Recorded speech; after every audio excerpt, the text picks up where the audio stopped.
بسم اللہ الرحمن الرحیم۔ حضرت حلیمہ سعدیہ رضی اللہ تعالی عنہ جو کہ حضور نبی کریم صلی اللہ علیہ وآلہ وسلم کی رضائی ماں ہیں، انہوں نے جب حضور نبی کریم صلی اللہ علیہ وآلہ وسلم کا دودھ چڑھایا تو انہیں لے کر ان کے دادا حضرت عبد المطلب کو دینے کے لیے مکہ مکرمہ آئیں، اور وہ آپ صلی اللہ علیہ وآلہ وسلم کو حرم کعبہ میں حتیم کے پاس لے گئیں۔ حتیم کے پاس انہوں نے آواز سنی کہ اے حتیم، تجھ پر آج بہت مہربانی ہوئی ہے کہ تجھ پر نور کی سخاوت ہو گئی اور تو آج بلائی روح کی منزل بنے گا۔ اس سے قبل حضرت حلیمہ سعدیہ رضی اللہ تعالی عنہ کے ہاں حضور نبی کریم صلی اللہ علیہ وآلہ وسلم کے عشق صدر کا واقعہ پیش آ چکا تھا، اور وہ بہت خالف رہتی تھی۔ آپ رضی اللہ تعالی عنہ نے جب یہ آواز سنی تو حیران ہوئی کہ اس وقت تو وہاں کوئی موجود نہیں ہے۔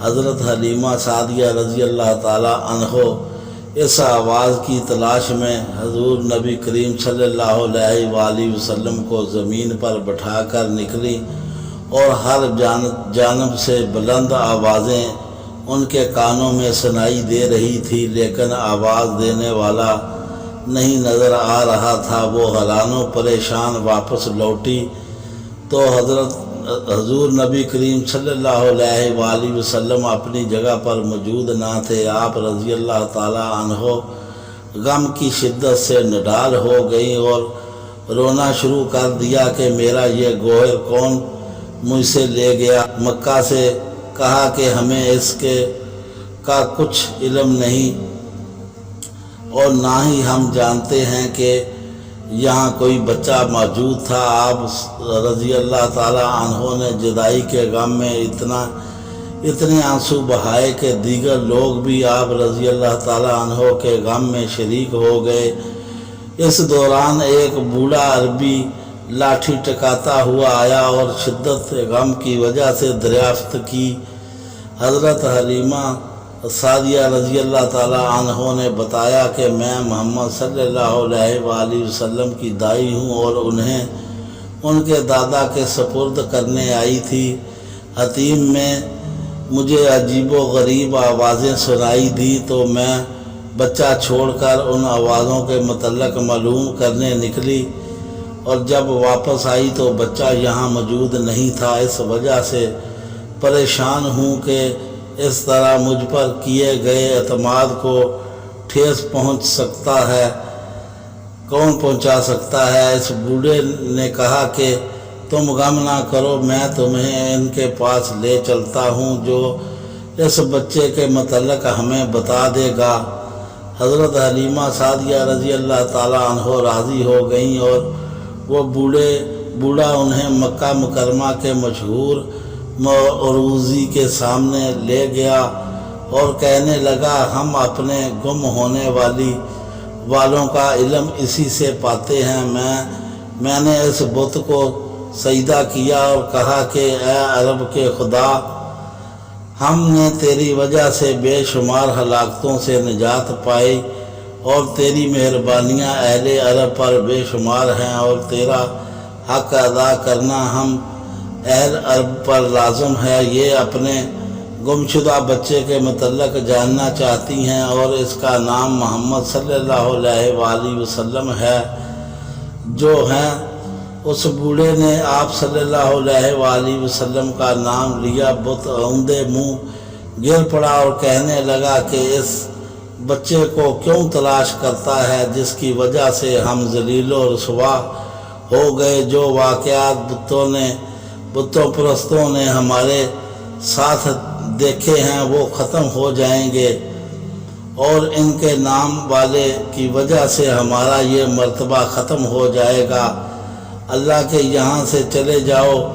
اب حضرت محمد صلی اللہ علیہ وآلہ وسلم کی آب و تاب کے سامنے ہماری شان و مانند پڑ چکی ہے۔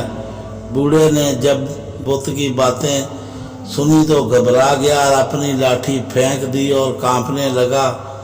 حضرت حلیمہ رضی اللہ تعالی عنہ نے جب بت کی یہ باتیں سنی تو بولی کہ اگرچہ اس وقت میں مصیبت میں مبتلا ہوں اور میں حیران ہوتی ہوں کہ مجھ سے ہوائی باتیں کرتی ہیں، کبھی پتھر مجھے ادب سکھاتے ہیں، کبھی اس بچے کی غیب سے کچھ لوگ اٹھا کر لے جاتے ہیں، میں کس کے سامنے فریاد کروں؟ میں پریشان ہو گئی ہوں کہ میں ان معاملات کو جو میرے ساتھ پیش آئے انہیں راز رکھنا چاہتی ہوں۔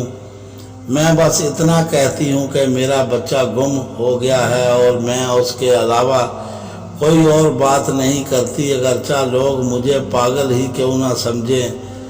بوڑھا بولا کہ اے حلیمہ رضی اللہ تعالی عنہ، تو اس کی جانب سے فکر مند نہ ہو، یہ گم نہیں ہوگا بلکہ ایک عالم ہے، اس کی عظمت پر گم ہو جائے گا۔ تو نے دیکھا نہیں کہ یہ عظیم بت بھی تیرے بچے کے نام سے کے آگے سرگنو ہو گیا۔ زندگی میں اس نے عجیب واقعہ کوئی نہیں دیکھا۔ اس کی رسالت کو تسلیم نہ کرنے والے کا انجام برا ہوگا، اور جب بتوں کا یہ حال ہے تو ان بیچاریوں کا کیا حال ہوگا۔ حضرت حلیمہ سعدیہ رضی اللہ تعالیٰ عنہ کے رونے کی آواز حضرت عبد المطلب نے بھی سن لی اور وہ فوراً سمجھ گئے کہ کیا ماجرا ہے۔ آپ بھی شدت غم سے نڈال کعبہ کے دروازے پر آئے اور کہا کہ مجھ میں ایسی کوئی خوبی نہیں کہ میرا ہمراز بنوں۔ میں نے محمد صلی اللہ علیہ وآلہ وسلم کے چہرے پر تیری مہربانی کے آثار دیکھے ہیں، اگرچہ وہ ہم میں سے ہی ہیں، لیکن یہ آثار ہم میں سے کسی کے اندر پیدا نہیں ہوئے۔ ان کو بچپن سے ہی جو فضیلت عطا ہوئی ہے وہ کسی اور کو 100 سال کی عبادت کے بعد بھی عطا نہیں ہوتی۔ میں ان کو سفارشی بناتا ہوں اور ان کی تفصیل ان کے حالات کو آگاہی چاہتا ہوں اور کہ وہ کہاں ہیں۔ حضرت عبد المطلب کو کعبہ کے اندر سے جواب آیا کہ تم ان قریب ان کا چہرہ دیکھ لو گے، 200 فرشتوں کی جماعت کے ہمراہ ہمارے پاس محفوظ ہیں، ہم کے ظہور کے عالم مشہور کر دیں گے اور باطن کو سب سے پوشیدہ رکھیں گے۔ پانی اور مٹی سے اللہ نے جو مخلوق بنائی ہے اس کے مختلف مراتب ہیں، کبھی اس سے ہم نے شاہ پیدا کر دیے اور کبھی اس سے عاشق پیدا کر دیے، اس خاک سے لاکھوں عاشق اور مشوق پیدا کیے جاتے ہیں جو عشق کی وجہ سے نعر و فریاد میں مصروف رہتے ہیں۔ ہمارے یہ کارنامے منکروں کو انگار کے باوجود جاری و ساری رہیں گے۔ مٹی کو یہ فضیلت اس کی فرونی کی وجہ سے عطا کی گئی ہے کہ اس طرح کے لوگ پیدا ہوتے ہیں۔ زمین کا ظاہر وہ بال آلودہ ہے کہ لیکن اس کا باطن پورا انور ہے، جس سے لال گل رونما ہوتے ہیں۔ زمین کا ظاہر پتھر لیکن سب کا باطن موتی ہے۔ اس کی ظاہری صورت باطنی خصوصیات کو چھپاتے ہوئے ہیں اور منکر ہے، لیکن اس کا باطن کلمات سے بھرپور ہے۔ ظاہر اور باطن کی جنگ جاری ہے، کبھی کبھی ظاہر غلبہ پاتا ہے اور کبھی بات نہیں غالب آ جاتا ہے۔ بدصورت مٹی سے حسین و جمیل مخلوق پیدا کرنا اس کو باطنی حسن پر ظاہر کرتا ہے۔ زمین بظاہر روتی ہوئی صورت کی مانند ہے، لیکن باطن میں مسرتیں پوشیدہ ہے۔ اللہ عز و جل جب چاہتا ہے کہ چھپے ہوئے کو ظاہر کر دیتے ہیں۔ اللہ عز و جل آزمائش میں مبتلا کر کے انسانوں کو باطنی خوبیوں سے نکھارتا ہے۔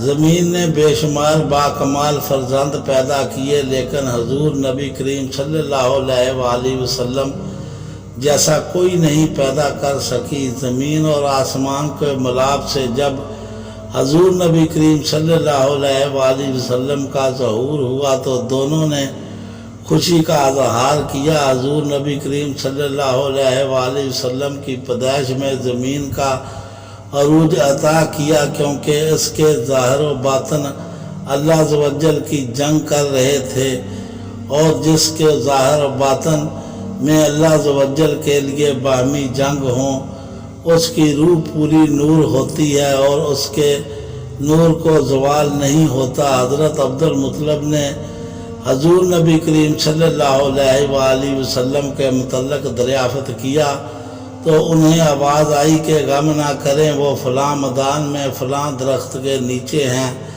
حضرت عبد المطلب قریش کے سرداروں کو لے کر آپ صلی اللہ علیہ وآلہ وسلم کی تلاش میں نکلے۔ حضور نبی کریم صلی اللہ علیہ وآلہ وسلم کے تمام آب و اجداد حضرت آدم علیہ السلام سے لے کر اب تک سردار ہوتے تھے، لیکن آپ صلی اللہ علیہ وآلہ وسلم کی ذاتی فضائل کے مقابلے میں نسبتی فضیلت ہی ہیچ ہے۔ حضور نبی کریم صلی اللہ علیہ وآلہ وسلم کا اصل ہر نسب سے بے نیاز ہے۔ آپ صلی اللہ علیہ وآلہ وسلم خیر الخلائق کے پیدا کیے گئے اور اللہ عز و جل کی جانب سے تو معمولی انعام بھی صورت سے بڑھ کر ہوتا ہے۔ دوستو، ہماری کہانی اگر پسند آئے تو دوستوں میں لائک اور شیئر کریں، اور ہمارے چینل کو سبسکرائب کریں، بیل آئیکن کا بٹن ضرور دبائیں، ہمیں دعاؤں میں یاد رکھیں۔ اللہ حافظ۔